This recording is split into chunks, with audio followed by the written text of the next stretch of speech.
Okay, bows and bow ties. What's up? You know, I had written a couple of notes. I'm always writing a couple of notes. And I never really get into a whole lot, right? But I wrote some notes down. I want to say this was maybe like 3 months ago. It was around January. And I was thinking, I guess something made me think of it. I don't know what made me think of this, but I think we were talking about, or I was reading or listening to something about education or whatever. And it made me think about how affluent men actually want educated women. Um, Now, before people start losing their mind, listen, I'm not saying that their education is defining of the woman, right? But they want, affluent men want educated women. And I remember thinking about, Mark Zuckerberg. He found his wife in college. Um, I look at George Clooney. He's married to like Amal. I don't remember her name. You look at like these power, like a lot of the people who are in tech, like they found these tech companies. I'm pretty confident that when Amazon guy, I would think it's Jeff Bezos. Well, his first wife was Mackenzie or something or other. I'm pretty sure she was educated, but I cannot confirm 100%. But anyway, I think about like these really high profile men who, these businessmen or whatever, um, they find these women in college and stuff like that. And I know a lot of times, like we'll be out here, if you hear something and somebody else, talk about like, oh, these black women and all these degrees. But what I find is many of the affluent men like having educated women.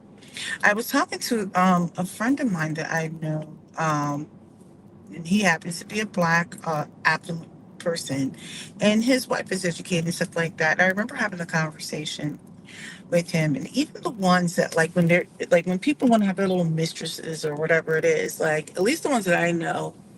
I'm not saying I know a lot of people have mistresses. Let me rephrase that. What I'm saying is even that, like those women had some form of education or whatever. There was something about conquering this woman with an education. I'm not saying this is all men. I shouldn't have to qualify. But anyway, let me tell you some of the reasons why. And I can revert back to the conversation I had. Like, number one, I think what happens is you share some of the same values, especially if you want to have children, your progeny, right? Like children that will carry on the family name or whatever. But when you have somebody who's educated, that's not to say that you can't find this in a non-educated person, but I do know like they tend to share some of the same values, right? They tend to like the woman can work, but it's almost like a badge of honor from what I've heard when there is a man who is affluent, who's of means, when they can say, my wife doesn't have to work. I've heard men in my environment, like now this was like several years back, like I told my wife she doesn't have to work. These men are like, hey, I don't want you to be stressed out. You can work if you want to, but you don't have to. I've seen it. I've heard it. I've heard people with their own mouth tell me this. Men who have a couple of dollars and then men who are like really affluent.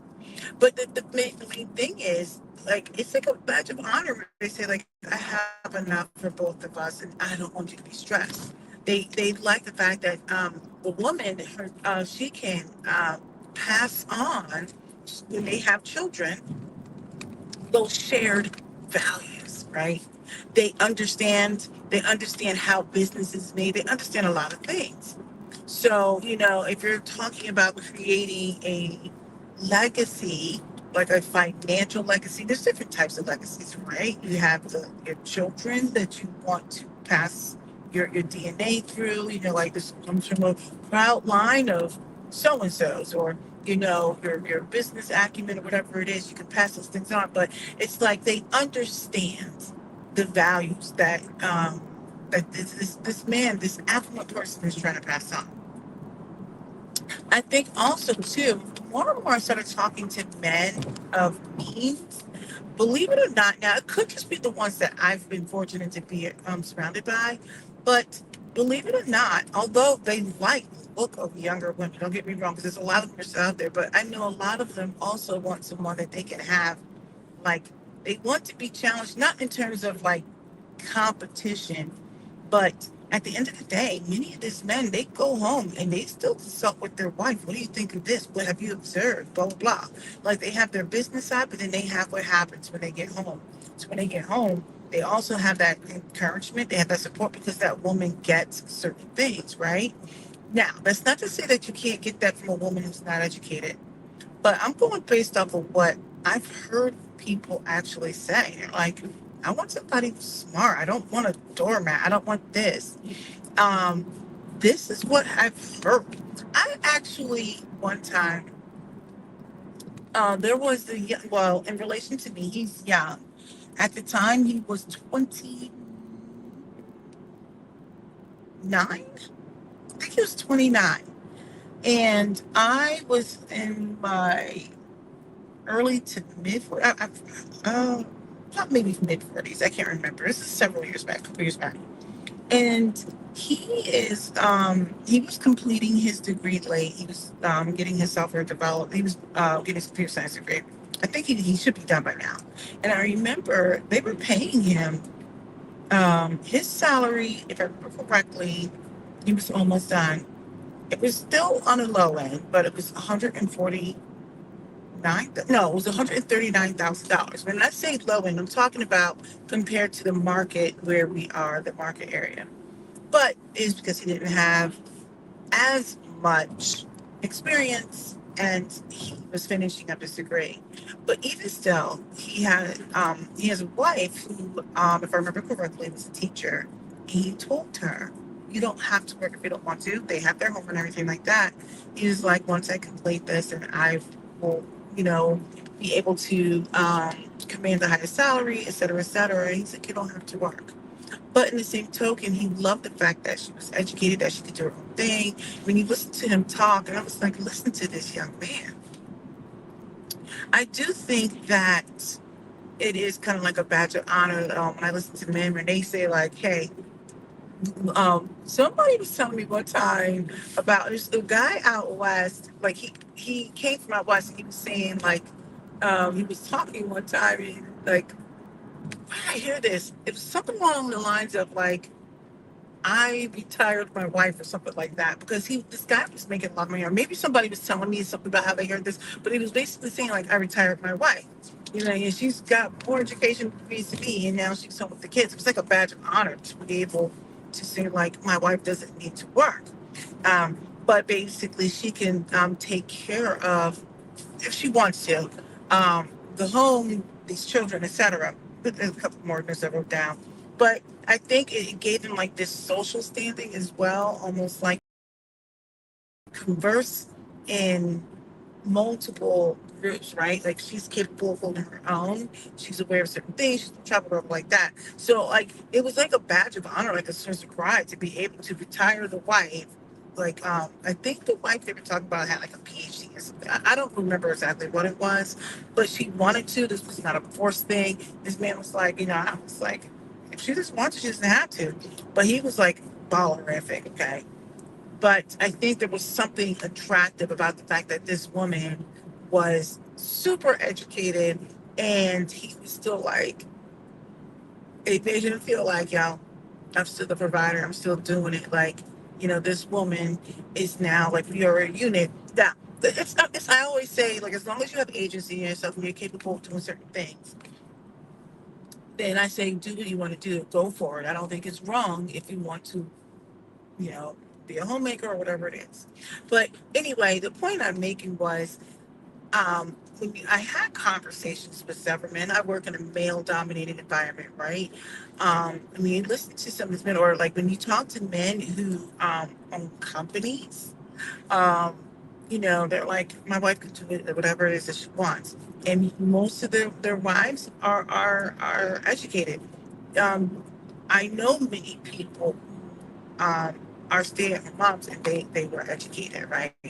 But I just thought that was really interesting when I listened to some of the talking points from various groups of people, and they're like, we want traditional women and all sorts of stuff like that.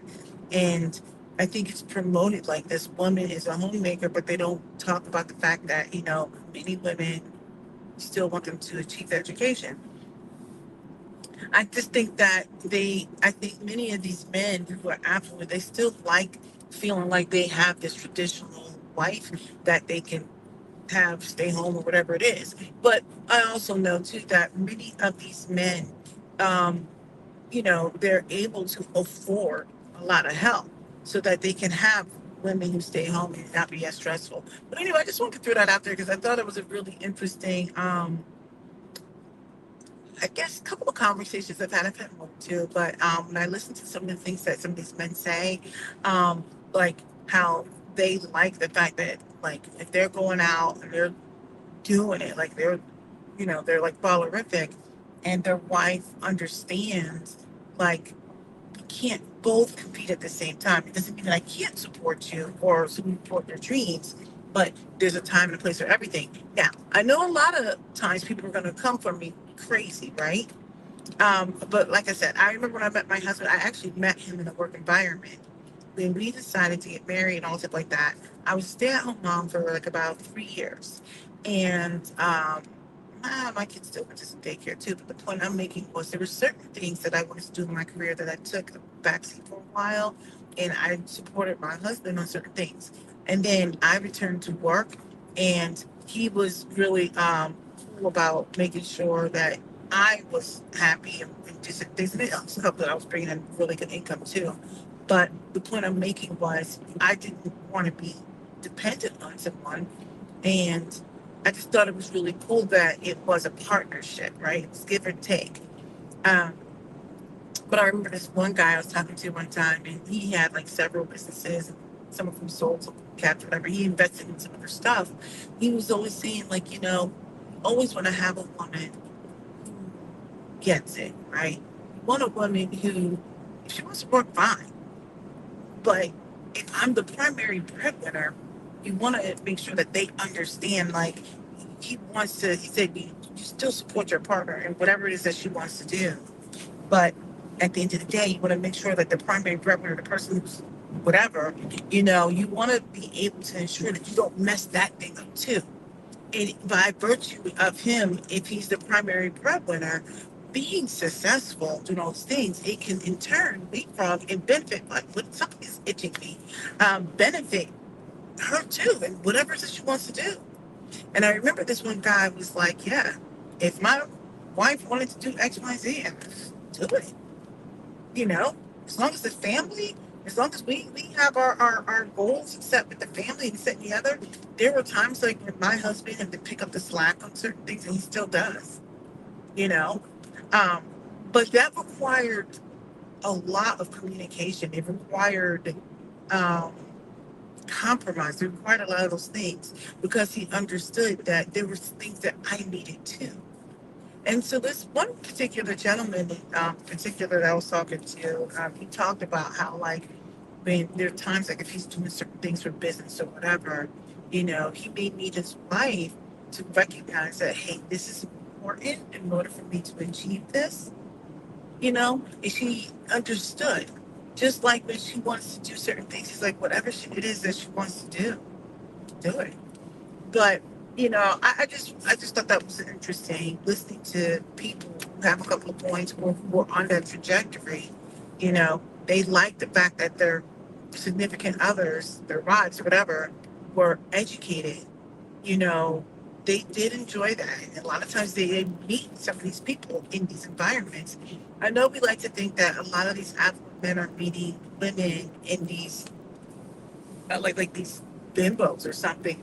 But the fact of the matter is, there's a social thing too associated with it. I'm not talking about the ding dong athletes, right? Because they're silly. But when you have people who have old money or whatever it is, right? They want somebody with a particular status too. Somebody that they can bring around their friends and family. Someone that can hold an intelligent conversation. Someone that they can, I don't know, it's snobby, but they understand, like, there's a place called Azerbaijan in the world. There was war, and all. I don't know, I just made that off the top of my head, but, like, you know what I mean? Like, understand that, um, There's so much that goes into it. It's really interesting. Anyway, these are just my thoughts. That's pretty much it. Let me know what yours are. All right.